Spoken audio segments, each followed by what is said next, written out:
Sandy, dami sinabi. Baka gusto talaga, baka ang ano lang niya, yung sa anak niya. Baka yung pinupuntilan niya talaga yung anak niya. Oo nga, bihira mag-attend dyan eh. Damay tuloy kami. So, good morning sa lahat. No? Hindi ko na po patatagalin, although we are few in number, but the angels are with us. Amen! Amen! Amen! So, sabi nga sa slides dyan, why do people of faith live longer? Tapos sabi niya dyan. Nakita ko lang naman yan while Googling.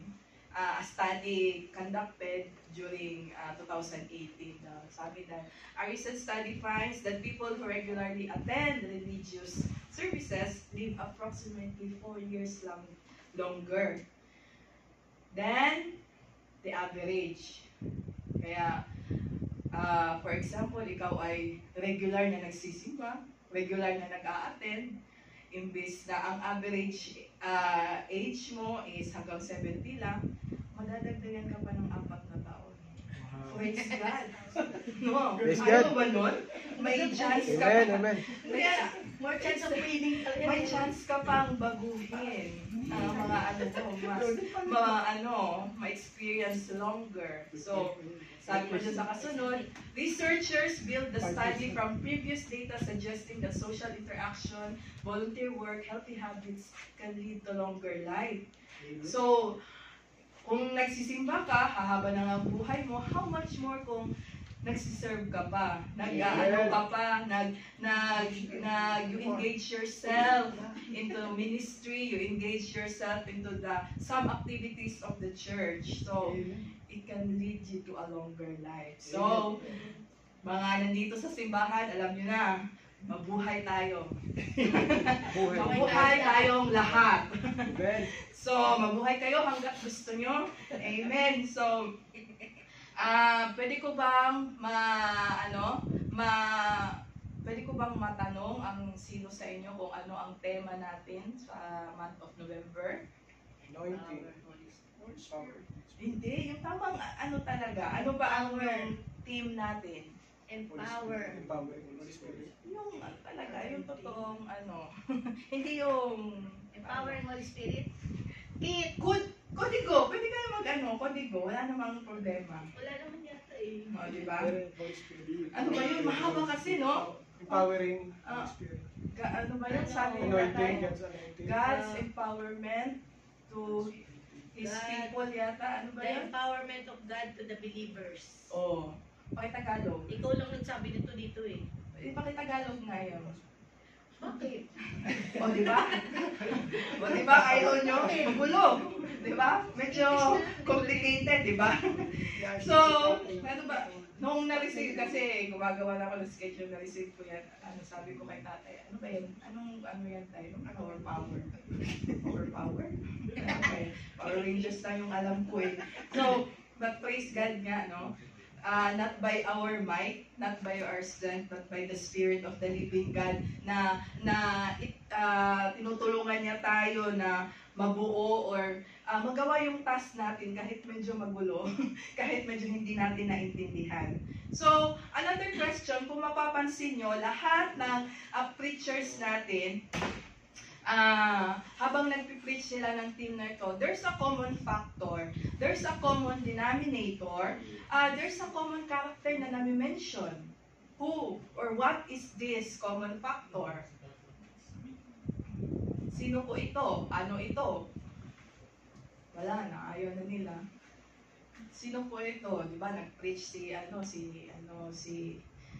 Kuya Eli. Ay, preach na, yung title. Tapos si tatay din, baptism of the Holy Spirit. Si Ate Cloud din. Yung preaching niya. So, sino po ito? So, sino po ang common factor na laging namin-mention? This is the Holy Spirit. Amen. This is the Holy Spirit. So, naniniwala ako na hindi mo makukumpleto ang preaching na ito about empowerment kung hindi mo mamimension ang Holy Spirit. Bakit po? Bakit po? Because it is the Holy Spirit who empowers us. Amen. Amen po. Ang nagpapalakas sa atin, ang naggagabay sa atin araw-araw, nagbibigay karunungan sa atin ay ang Holy Spirit. Spirit. So, ang ano natin today is be empowered by the Holy Spirit. Amen. So, ang goal natin for today's preaching, to get the church, hindi po ang musiban, kundi ikaw, tayo, ako, ikaw, to know, para malaman natin, ma-appreciate natin, at malaman natin kung ano ang kayang gawin ng Holy Spirit sa atin in and through us. So, to get the church to know and appreciate the Holy Spirit and what He is capable to do in and through us. Amen. Amen. So, are we ready for the Word of God? Amen. Amen. So, let's bow down our heads in prayer. Hallelujah, Father God. Holy Spirit, in the name of Jesus the Son, Lord, we commit this moment to you, Father God.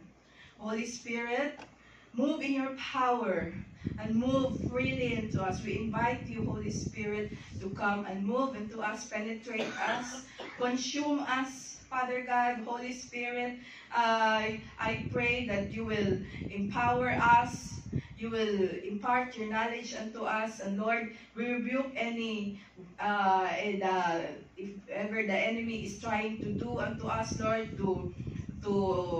na maagaw ang aming atensyon, na kung ano man ang kanyang mga disturbances na kanyang sinusubukang ibigay sa kanyang mga anak, we rebuke it in the mighty name of Jesus, Lord.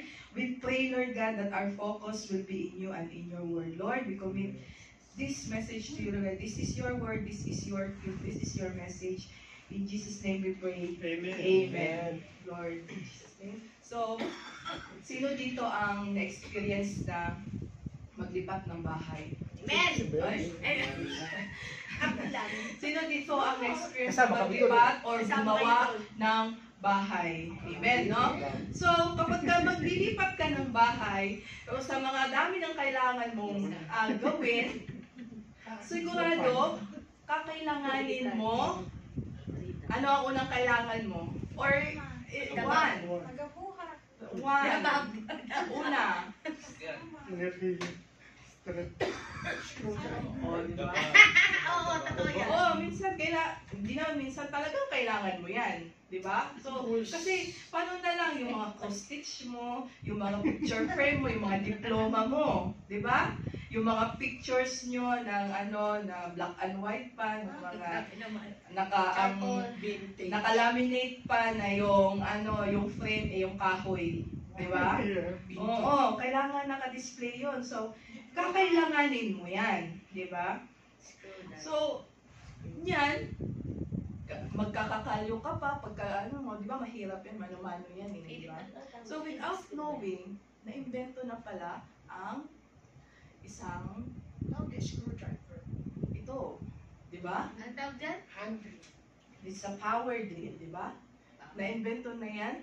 So, kung ikaw ang papipiliin, ano ang gagawin? So, dito ka na. Sa mas madali, di ba?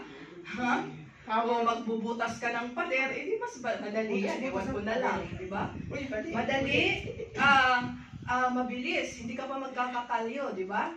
Oo, di ba? So, minsan ganyan tayo eh. Hindi natin alam na naimbento na pala or nandyan lang pala sa tabi-tabi or nandyan lang sa atin yung magtutulong sa atin, yung mag-empower sa atin, yung magbibigay karunungan sa atin, yung maggagabay sa atin. Ang problema, hindi natin ginagamit, hindi natin siya pinapakinggan at hindi natin siya ina-acknowledge. Yun ang Holy Spirit sa atin, di ba? Hindi natin siya pinapakinggan minsan, di ba? Nagpapakahirap. Ayun, mga tos. Hiramin ko lang, sorry ko din pagkatapos, 2 oras. So, nagpapakahirap ka sa buhay mo, di ba? Nalilito ka, nahihirapan ka na without knowing that ang Holy Spirit, there is power. Di ba? There is, the Holy Spirit has the power to guide you. The Holy Spirit has the power to strengthen you, to comfort you, to help you. Di ba? Kaya lang, hindi natin siya ginagamit, hindi natin siya pinapakinggan, hindi natin siya ina-appreciate. Kaya naguguluhan ka, nahihirapan ka, o nabibigatan ka sa buhay mo. So, you see, ang ating Diyos is 3-in-1, di ba? Amen? Amen po ba tayo? Amen. God the Amen. Father, God the Son, and the Holy Spirit. So, alamin natin kung sino tong Holy Spirit para ma-appreciate natin siya. So, God, our God is 3-in-1. He is the Father, Jesus is the Son, and there's this Holy Spirit. The God the Father is for us, di ba? Kaya nga, si God the Father, sinakripisyo niya, He initiate this idea to offer His Son as a sacrifice. And Jesus, the Son, is with us, di ba? Para talagang si Jesus talaga ay para pabor sa atin. Kaya nga, Emmanuel, Jesus is with us. And the Holy Spirit is in us, di ba? Kaya yung banal na Espiritu nasa atin. Ang Diyos na anak, si Jesus ay kasama natin. Ang Diyos na Ama ay laging talagang pabor sa atin. Talagang siya, tinitingnan niya tayo. So, but the Holy Spirit is in us, di ba? Tayo mga nakatanggap na, tayo mga nakatanggap na sa Panginoong Jesus, the born again, the Holy Spirit is in us. Kaya nga, sinabing, our bodies, or we are the temple of the Holy Spirit. Nanananahan sa atin ang banal na Espiritu. Amen? Amen. So, natapiasan na ito natin, Johanny, di ba? Naalala niyo ba? Isa lang nakaalala, hindi yata sila nakinig. Hindi sila nakinig na ito, nasabing na ito ni Ate Johanny. So, natapiasan na ito ni Ate Johanny. Absent ka eh. Wala, ma-absent ka eh. Ngayon ka lang ulit eh. So, minus 2 years na sa Grabe. Hindi ka lagi nag-a-attend eh. Bis 4 lang. So, the Holy Trinity, ito yung illustration niya, di ba? This is the triune nature of God. The Father, the Son, and the Holy Spirit. They are God, 3-in-1. But the Father is not the Son. The Son is not the Holy Spirit. The Holy is not the Father. But they are 3 different persons. Iba-iba sila, pero same lang sila. They are God. Amen? This is the Holy Trinity. So, alam natin, di ba, kung sino ang Diyos Ama. Alam natin kung sino si Jesus, Jesus the Son. Kasi, nakaka-relate tayo minsan sa Ama. Kasi, naging ama tayo sa mga naging tatay. And the Son, minsan talaga nakaka-relate tayo kasi lahat tayo mga naging anak ng mga magulang natin, di ba? Makaka-relate tayo. Pero itong Holy Spirit, parang medyo hindi tayo nakaka-relate. Parang medyo hindi natin siya na-appreciate. Medyo hindi tayo nakaka-relate sa Kanya, di ba? Kaya nga, sabi, the Holy Spirit is oftentimes neglected and appreciated, di ba? So, bakit naman kasi hindi natin masyadong si Holy Spirit? So, who is the Holy Spirit? Paano naman kasi, napakalalim na term niya sa Tagalog. Unang-una, sa Tagalog, banal na Espiritu. Di ba? Talaga, parang banal na Espiritu. Parang, ano ba to? Magic ba to? O power? Di ba? Napakalalim. So, kung babasahin niyo pa ang translation ng King James, na ibang Bible, ang sabi ba is the Holy Ghost.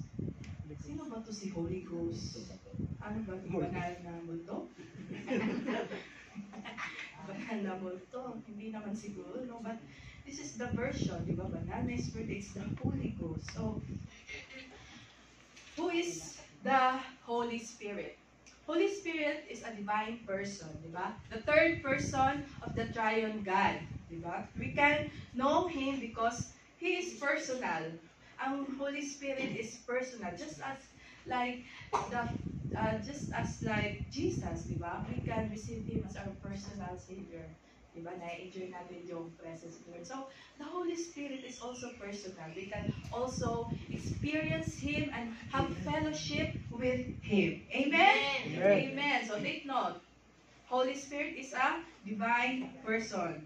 Amen. So, eto na, babalikan na natin kung paano si Holy Spirit dumating sa buhay, sa mundo natin. So, balikan natin ang story of the Last Supper. Diba? Ito na yung story ni Jesus wherein namamaalam na siya sa kanyang mga disciples, di ba? Kasi after that, ikukusipay na siya. Puhulihin na siya. And itong mga disciples na to, tinaya nila yung buhay nila for 3 years, di ba? Si Peter, talaga nung tinawag siya ni Jesus, iniwan niya yung bangka niya. Ito si Matthew, the tax collector, at iniwan niya yung pagiging tax collector niya. Tinalikuran niya yung pagiging mayaman niya just to follow Jesus. So itong mga disciples na ito, may kanya-kanya silang buhay, kanya silang trabaho. But to follow Jesus, iniwan nila lahat. Tinaya nila lahat para sa pagsunod kay Jesus. Nag-all in sila, di ba? Kasi ang akala nila, pag naniniwala sila na si Jesus ang magliligtas sa kanila, magtatayo ng literal na kingdom dito sa mundo na yun na ang tatalo sa mga Romano, yun na yung sila na ang maghahari dito sa mundo.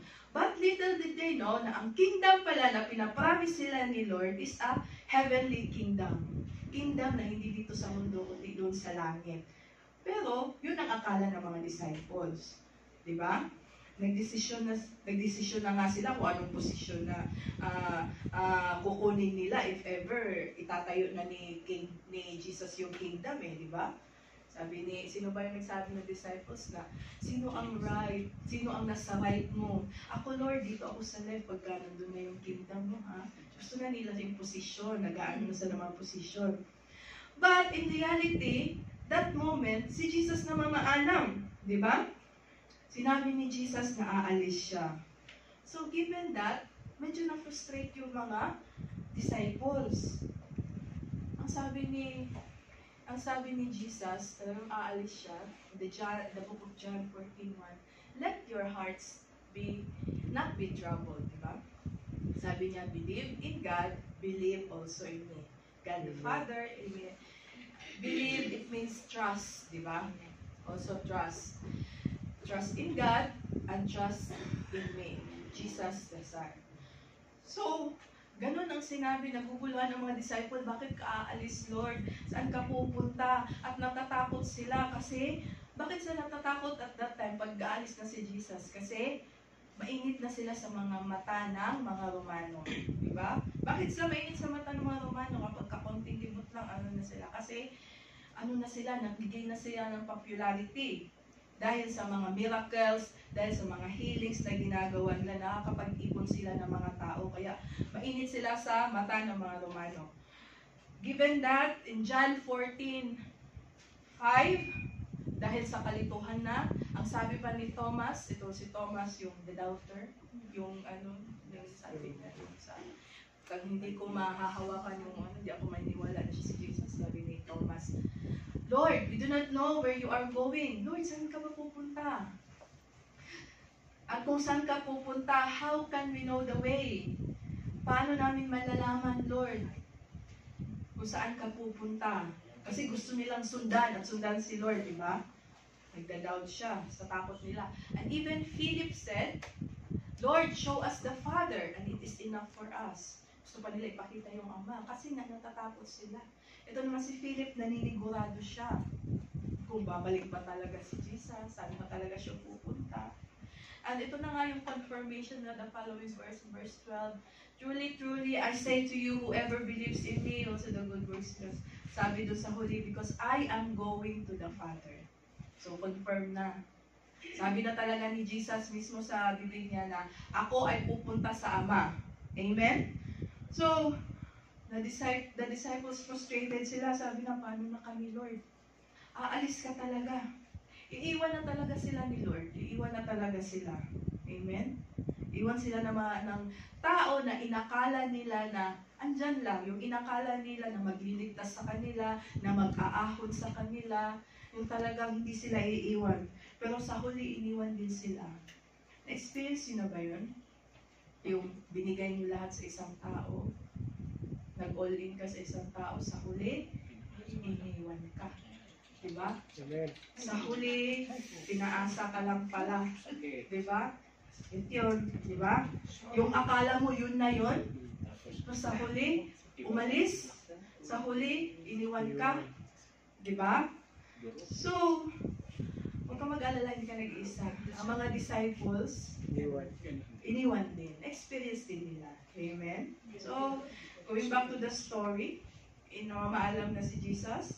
And then, while namamaalam siya, dito niya introduce ang Holy Spirit. Amen? The book of John 14:16 says, "And I will ask the Father, and He will give you another helper to be with you forever." Walang point. Give you another, iba. Ano itong another na ito? It is not another na iba na talagang ano siya, but it is another of the same kind. Another of similar type. Parehos lang, pareha lang. Hindi siya iba na talagang bukod siya, but iba siya na parehas lang. Paano ba yun? Iba, tapos parehas lang. Pero it is the term, it is like another of the same kind, another of the similar type. So, who exactly is the Holy Spirit? Ito yung tinutukoy ni na another helper. Iba na tutulong sa iyo. So, who exactly is the Holy Spirit? Holy Spirit is God.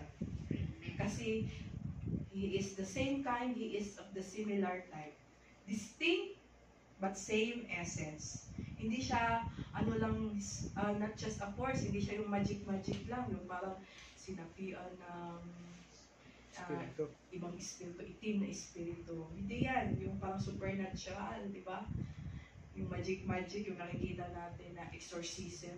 Hindi yun. So, the Holy Spirit is also not lesser. He is not greater. Hindi din siya higit pa sa Diyos. Hindi din siya mabababit. They are the same, of the same level. But same as God, the Father, and same as Jesus, the Son. We have only one God. Amen? Amen. But in three different, distinct persons. The Father, the Son, and the Holy Spirit. Medyo magulo. Diba? So, ako nga, sabi na, ano ba tayo magpapagay? Ang dami na natin i-mention. Mention pa tayo sa Ama, sa Anak, sa Espiritu. Dami na natin pagsasabihin. Diba? Medyo tricky talaga siya. But don't pressure yourself. Diba? Huwag kayong maguluhan. Huwag kayong ma-confuse. Because darating din ang panahon na ma-outpour din sa iyo ni Lord ang kanyang nature. Amen? So, Father, the Son, and the Holy Spirit. So, if the Holy Spirit is God, dapat din natin siyang papurihan. Amen. Amen. He deserves the glory. Dapat din natin siyang i-honor. We also have reverence. Irespeto din natin siya just like as God the Father. Worship and i-adore din natin siya just like the Son. Amen?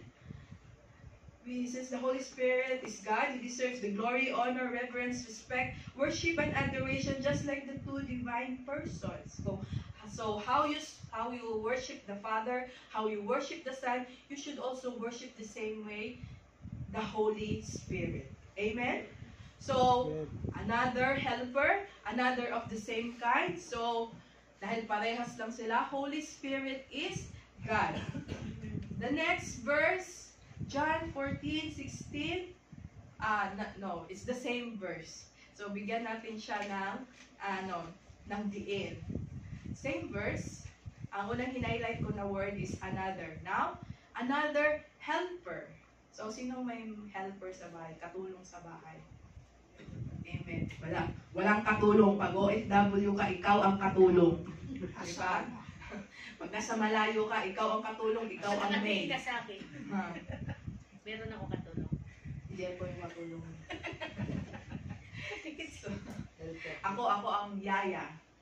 Yaya ni Sela. Yaya ni mga anak namin. So, Holy Spirit is our helper. Diba? Helper, siya yung tumutulong sa atin. Kaya nga, helper, tumutulong sa mga gawain. Holy Spirit is our helper, counselor, advocate, intercessor, the comforter. Holy Spirit is Someone who will assist you. Tutulong sa'yo sa araw-araw. Diba? Tutulong sa'yo kung ano ang gagawin mo, kung gagawin mo ba to o hindi. Bibilhin ko ba yan o hindi. Bilhin mo na kahit wala kang pambili. Hindi ganun ang Holy Spirit. Bilhin mo na kahit magkautang-utang ka. Hindi po yun. Hindi po yung Holy Spirit. Holy Spirit will guide you kung sa tamang desisyon. The will of God. So why do we need all these things? Bakit ba kailangan natin ng helper? Bakit si Lord nagpadala sa atin na Holy Spirit, na binigay sa atin ang Holy Spirit as our helper, our counselor, advocate, intercessor, and comforter? Bakit natin kailangan lahat na yan? Because Satan will always accuse us. Ang ating kaaway si Satanas, lagi tayong pinapaalala sa mga kasalanan natin. Diba? Yung mga past natin. He always accuse us. Pati yung mga, palagi niya siya yung nagbe-bring up yung mga past mo, yung mga dating hiningi mo na ng tawad, dating mga dinil mo na, pinapaalala sa'yo si Satanas yan. Yung nagsasabi sa'yo na, oh, kasalanan mo yan, ganito ka lang. Sabi, hindi mo kaya yan. Sabi niyo, wala ka ng pag-asa magbago. Yun ang sinasabi ni Satanas sa atin. Kaya, yun ang function ng Holy Spirit. To be our comforter, our helper. Yung hindi ka makikinig kay Satanas, kahit sabihin na niya lahat. Yun ang function ng Holy Spirit. Amen. So, di ba sa Pilipinas magulo ngayon? So, may magulo sa Pilipinas. Oo. Sino yan? Ang may sabi na I invoke my right to self-incrimination. Di ba? Kahit ang dami nang sinasabi, wala ka maririnig sa kanya. Alice. Si Alice Go, di ba? So, that is the only illustration. Pagpalagay natin na tayo yung laging inaakusahan ni Satanas, ikaw yung kawatan, ikaw yung kasalanan. Tapos si Holy Spirit, siya ang lawyer nyo. Siya yung ganyan, yung nag-whisper.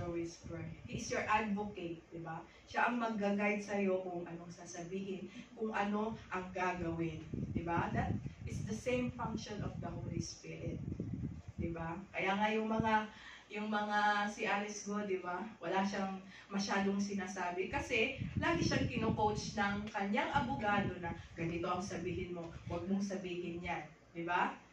Ganon din ang function ng Holy Spirit sa atin. Either wag mong sabihin yan or ito ang sabihin mo. Just like ito, matapang si Duterte. Hindi na kailangan ng kalmado lang yung abogado niya eh. Di ba? So, ganon si Holy Spirit. He is another helper to counsel you, to advise you, to comfort you, to strengthen you. Amen? So, but let us remember na ang Holy Spirit, siya lang ang pagtuturo sa atin. Pero hindi siya ang gagawa para sa atin. Amen? Hindi siya yung, for example, natitempt ka na gumawa, andun ka na sa talagang masamang gawain, papunta ka na sa pag-inom ng alak. For example lang, iinom ka na talaga. Hindi si Holy Spirit na parang biglang mag-aano sa'yo na, huwag mong gawin yan. Ako si Holy Spirit. Bawal yung ginagawa mo. Huwag mo na inumin yan. Hindi. Pero sa malayo pa lang, or hindi pa dumating yung sitwasyon na yun, ang Holy Spirit nagsasabi na sa'yo na huwag mong gawin yan. Hindi yan ang will ni Lord. Diba?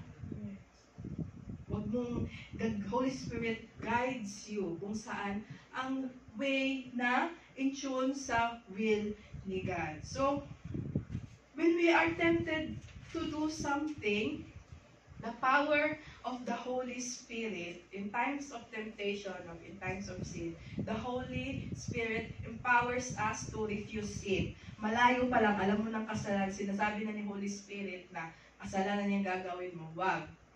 Diba? So, Holy Spirit empowers us to flee away from temptation. Diba? Maganda to, si Miss Catering, chat ko nga. Diba? Si Miss ba to? Wag. Sabi ni Holy Spirit, wag mo nang gawin, masisira ang buhay mo. Ganon. Diba? So, The Holy Spirit empowers us to discern right from wrong. Diba? Kukuha ka ng isang bagay, uubusin mo ang sweldo mo dahil sa isang ano na yan, o isang bagay na yan. Ano lang ang mag-i-indomie ka na lang buong buwan. So, ayun. So, the Holy Spirit will help you discern right from wrong, magka-desisyon sa tama, and do the right thing. So, kung mag-i-indomie ka lang buong buwan, huwag mo nang bilhin yun. Kung wala na matitira para sa'yo buong buwan, sabi ni Holy Spirit, wag, hindi yan ang dapat na gawin. Diba? So the Holy Spirit empowers us, diba, to stand on our faith. Holy Spirit is our comfort. Pag comfort kasi, ano ba ibig sabihin? Ito, sabi niya. Ito yun. Holy Spirit empowers us to refuse sin, flee away from temptation, discern right from wrong, do the right thing. Holy Spirit, it's just to bring comfort. Ano ba ang comfort? Ang alam ko lang na comfort yung nagpapalambot ng damit. Comfort. Amen, amen. Joy. Iba naman yun. So, Downing. ang ibig sabihin, ang ibig talagang sabihin, the right meaning of comfort is someone that gives you strength, di ba? Yung nagpapalakas sa iyo. Di ba?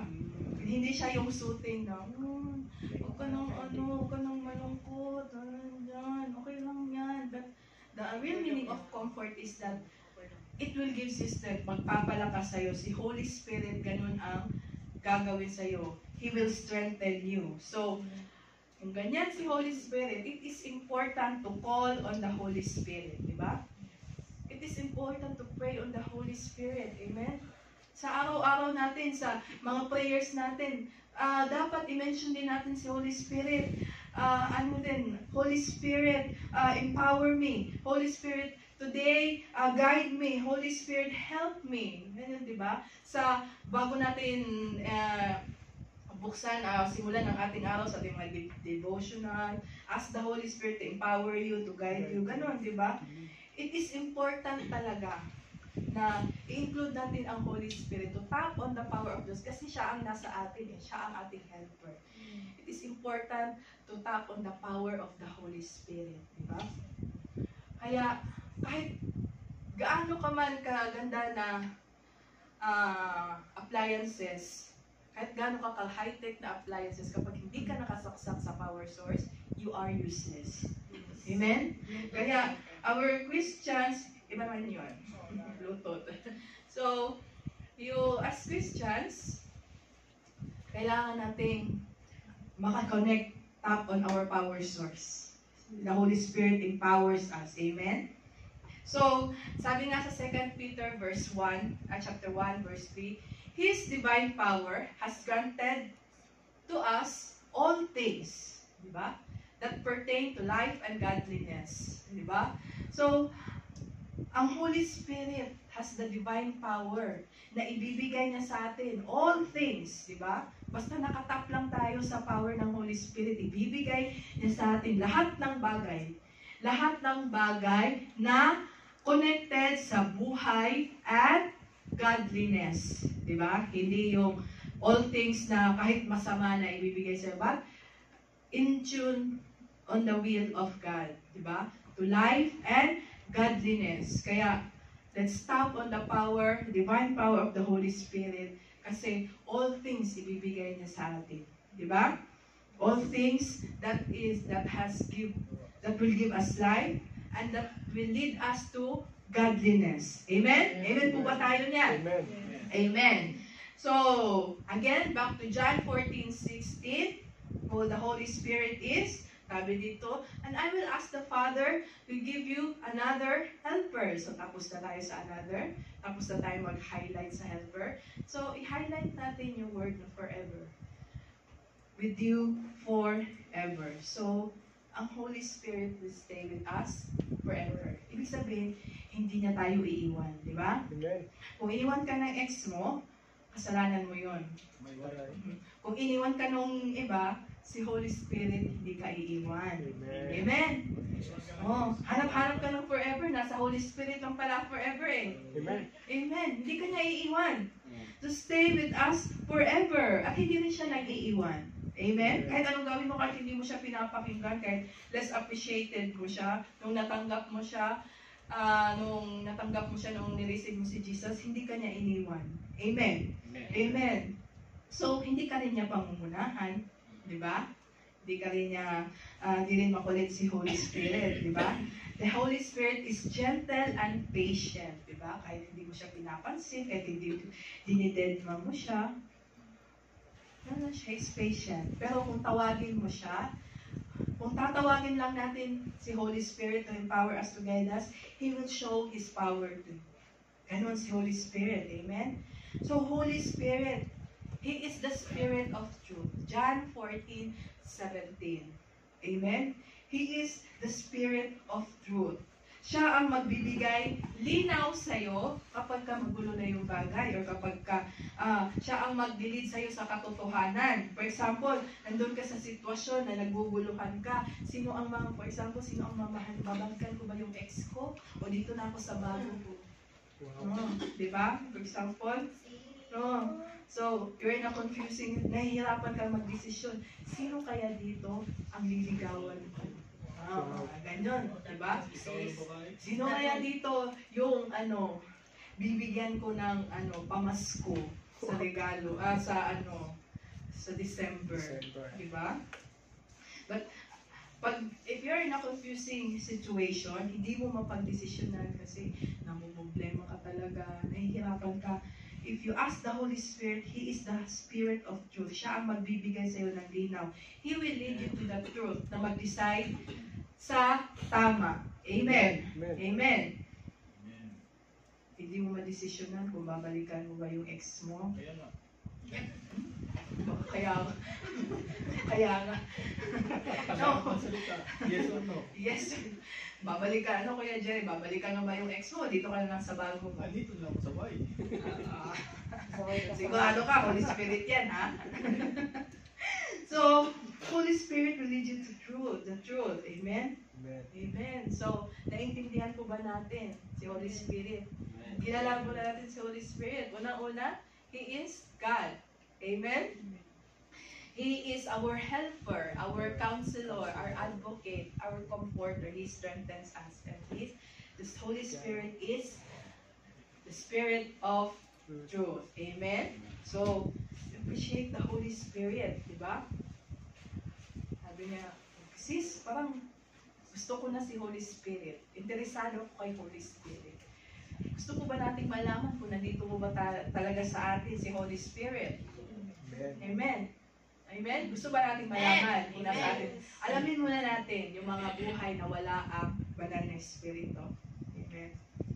So, alamin muna natin kung ang buhay o ang isang sitwasyon na wala ang kapangyarihan ng banal na Espiritu. Open your Bibles to the book of Galatians 5:16. Sabi dito, so I say, walk by the Spirit, and you will not gratify the desires of the flesh. So if you are walking in the Spirit, kapag ka nandun daw, lumalakad ka daw sa gabay ng banal na Espiritu, hindi mo na pinagbibigyan yung mga nilanais ng laman mo. Diba? The desires of your flesh. Amen? So, ano itong desires of your flesh? Ano ba? Isa-isahin natin, ha? So, ihanda natin yung mga sarili natin para sa checklist. Check nyo or itaas nyo yung kamay nyo kung meron kayo nito or ano ba to? Unang-una, Galatians 5:19-20. So, checklist, ha? Now, the works of the flesh. The works of the flesh are evident. Sexual immorality. Check? Checklist, ha? Ito yung buhay na wala yung banal na Espiritu. Sexual immorality. Impurity. Kayo na bahala mag-checklist. Sensuality. Idolatry. Sorcery. Ayan, yung mga barang-barang. Idolatry. Yung, ano ba yun? Diyos-Diyosan. Mga santo-santo. Diba? Enmity. Ano ba yung enmity? strife, yung pakikipag yung nakikipag, ano ba yan? Parang, Rationalization. Kasi na. ayun o. Away. So, yung mga pula. So, enmity, strife, jealousy, naiingit ka. Strike Kahit- yun. Strife yun, strife. Ito, strife. So, strife. Kaya bahala mag-ano niyan. This is the works of the flesh. Jealousy, yung pag-iinggit. Fits of anger. Ito yung, madali kang magalit, irritable ka. Rivalries, nakipagkompetensya kahit hindi ka naman inaano. Dissensions. Oo. Divisions, yung iba-iba yung pakikipag kahit yung ayaw mo makipag-isa, di ba? Envy, inggit, drunkenness, orgies. O baka naman sa orgies ka orgies, check. Ay, nako, bahala kayo dyan, di ba? Basta, ito yung mga checklist na desires of the flesh which the Holy Spirit is not in us. So, ikaw at si Lord lang ang nakakaalam kung ano yung deal niyo dyan, di ba? Sabi na, alitan pala, yung strife. Yung imity po. Tinagalog na sana natin. No? Kaya nga, Maintindihan talaga. Mas, nataas na siguro mo yung kamay mo kanina pa. Buti na lang, check. Buti na lang, iniintindihan. Maganda-ganda tinggan. Oo. Kung tinagalog natin, siguro, ang daming check. Joke lang. So, Wala ko na. Ano? Hindi daw naintindihan. so, Wala ko na. wala na. Invalid na. Hindi na pwede. Ngayon lang Hindi na pwede naintindihan. balikan. Hindi pa na naintindihan kaya walang Kaya wala nag-check. nag-check. So, Wala ko na. kasi Maganda daw, si ate. because if you are still living in the desires of your flesh, then the Holy Spirit is not in you. Kapag meron ka daw sa isa sa mga nito or namumuhay ka pa ng ginagawa ito, wala sa atin yung banal na Espiritu. Amen. Amen? Kaya, tingnan natin. Let us check ourselves, di ba? So, ito na. How do we know if the Holy Spirit is in us? Yung una, yung buhay na wala yung banal na Espiritu. Ngayon naman, kung nasa atin ba yung banal na Espiritu. Checklist ulit, ha? Checklist ulit. Okay. Galatians 5:22-23. But the fruit of the Spirit is love. Check. Check. Joy. Check. Peace. Check. Forbearance. Hindi ulit naintindihan. Ano ba yung forbearance? Ang lalim. Patience. Patience. Akala ko perseverance. Pwede din. Sa ibang Forbearance. Patience. Pasensyoso. Mataas ba yung PC mo? Baka inulit lang. Nagtanong lang ulit. Ano yun? Naiirita ka na. Nagtanong lang ulit ng Mataas na tolerance naman. nairita ka na. It's the Kindness. Kabutihan. Mabait ka. So, goodness. Ano ba yun? Pinagkaiba ng kindness. Anong pinagkaiba ng kindness of goodness? Ang kindness, mabait. Pagtatapat. Ang goodness, mabuti. Anong pinagkaiba ng mabait sa Ang kindness, attitude, yung goodness, natural. Wow.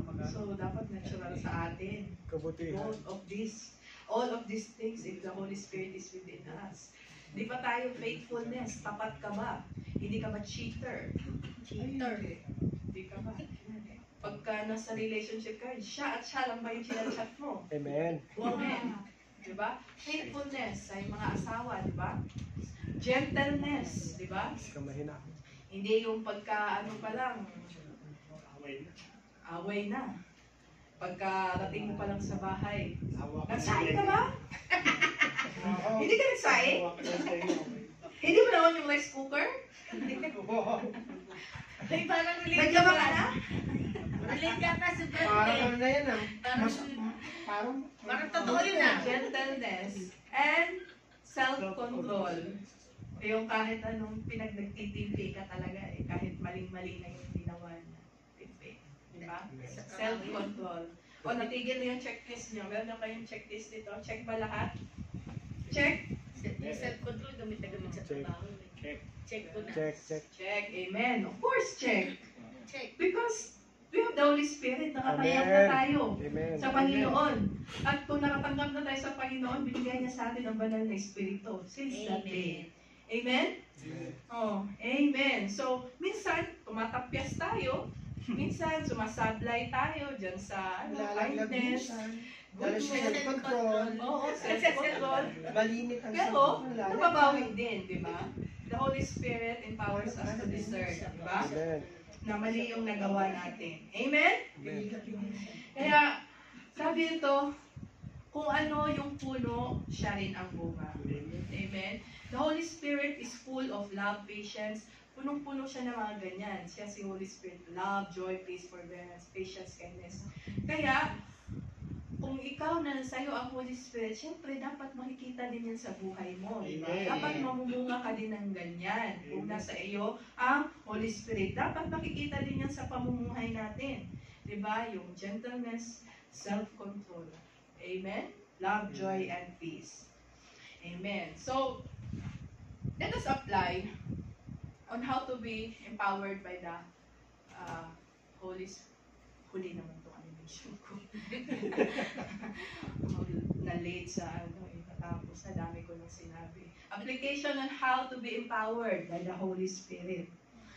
So, paano natin i-apply ang empowerment of the Holy Spirit sa buhay natin? Unang-una, i-recognize natin si Holy Spirit. Huwag natin siyang kalimutan.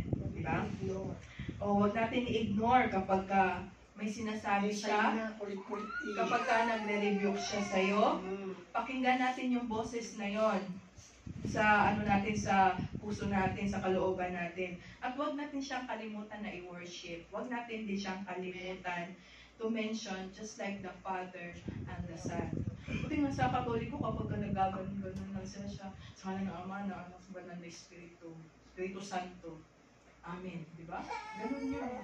Diba? So, listen to that voice. Dahil lahat ng ginagawa, lahat ng gagawin ng Holy Spirit ay para sa ating kapakanan. Amen? Walang gagawin ang Holy Spirit na ikakasama sa natin. Amen? Kaya pakinggan natin siya.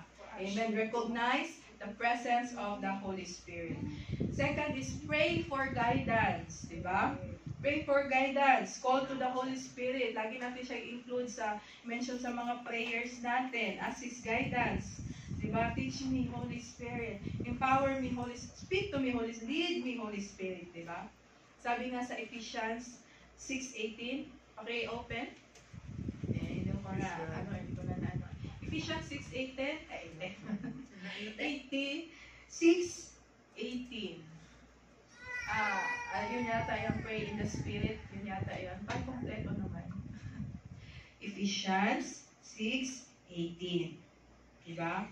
Because our point is pray for guidance. Pray. Ang sabi ko yan Sunday. 6:18. Praying always with all prayer and supplication in the Spirit, Oh. and watching thereunto with all perseverance and supplication Amen. for all saints. Oh. Amen. Pray in spirit always. Pray for guidance. Next, trust His direction. Pagkatiwalaan natin kung ano ang sabihin, anong gustong ipagawa sa atin ng banal na Espiritu, dahil lahat ng ginagawa ng Diyos sa atin, lahat ng plano ng Diyos para sa atin, lahat ng gagawin ng Holy Spirit sa atin is para sa ating ikabubuti. Ngayon, paano natin malalaman? Saan natin malalaman itong mga directions, itong mga instructions niya ng Holy Spirit? It is through the Word of God. Amen? Nasa Bible lahat ng instruction ni Holy Spirit. Amen? So, kung gusto mong malaman kung ano ang instructions ni Lord, the Holy Spirit, it is just read your Bible. Read our Bible. All the instructions of life are there. All the instructions of the Holy Spirit is there. Follow it and trust where He directs you. Amen? Amen. So next, yield to His leadership. Or yield to His leadership or surrender. Diba? Suko mo yan lahat. Suko mo lahat yan. When you call unto the Holy Spirit, Kasi pag isinuko mo yan lahat kay Lord, isinuko mo yan lahat, Holy Spirit, sir, I surrender to your will. Di ba? The Holy Spirit takes over. Di ba? Hindi lang siya maglilid sa iyo, but He will take over. Di ba? So, pag iti-take over niya, then, obey. Di ba? Obey the Holy Spirit. Surrender ka sa Kanya. Obey. If He wants you to do something, obey it. Di ba? Do it. Amen? Amen. Surrender to His leadership. Kapag ka sinabi mo na, Holy Spirit, I surrender to you. Ibig sabihin, si Holy Spirit na pag-take over sa iyo and surrender it all. Di ba? Last point is thank the Holy Spirit. Amen. Thank you. Holy Last Spirit. of the last. Pasalamatan natin ang banal na Espiritu. Amen. Amen? Thank you. So, hindi ko na kailangan i-ano yan eh. Dapat, ano na natin yan. Thank for the Holy Spirit. Like, in your prayer, pasalamatan. How you thank the Lord, how you thank Jesus, you should also thank the Holy Spirit. Amen? Like, Lord, Holy Spirit, thank you for your presence, Lord. Thank you, Holy Spirit, na ikaw yung naggabay sa akin kahapon. Ngayon, gagabayan mo rin ako. Holy Spirit, thank you for your leading dahil you have lead me. Thank you for your comfort, Holy Spirit. Kahit pagod ako, stress ako, you have given me strength, Holy Spirit. Amen. Amen? So, alauna na ba? Nag-gets po ba natin? 45 Amen. minutes. Amen. Amen. So, I believe na may natutunan ang lahat. Amen? So, the Holy Spirit will empower us. Amen? And lead us and bring comfort to us. And that's how we will be empowered by the Holy Spirit. If you recognize, pray for His guidance, trust, surrender, thank the Holy Spirit. And that's how you will live a life that is empowered by the Holy Spirit. Makapangyarihan ka kapag ka nasa iyo ang banal ni Spirit. Amen? Amen. Amen. So, let's bow down our heads again in prayer. Oh, Father God, Jesus, the Son, Holy Spirit, we thank you. We thank you, our God, who is three in one, the Father, the Son, the Holy Spirit. We thank you for moving unto us. Thank you for imparting your knowledge unto us. We thank you, Lord, because you are our all in all. With you, God, we are complete. We have the Father, we have the Son, we have the Holy Spirit. Thank you, Lord Jesus, for this moment na binigay niyo sa amin, Lord God, wherein you have imparted your message, Lord God. We have known the truth, Lord God. Lord, continue to guide us. Holy Spirit, continue to lead us and direct us. We surrender it all to you, Father God. Surrender it to you, Holy Spirit. We thank you for your message. We thank you for your move. And we ask you to continue to move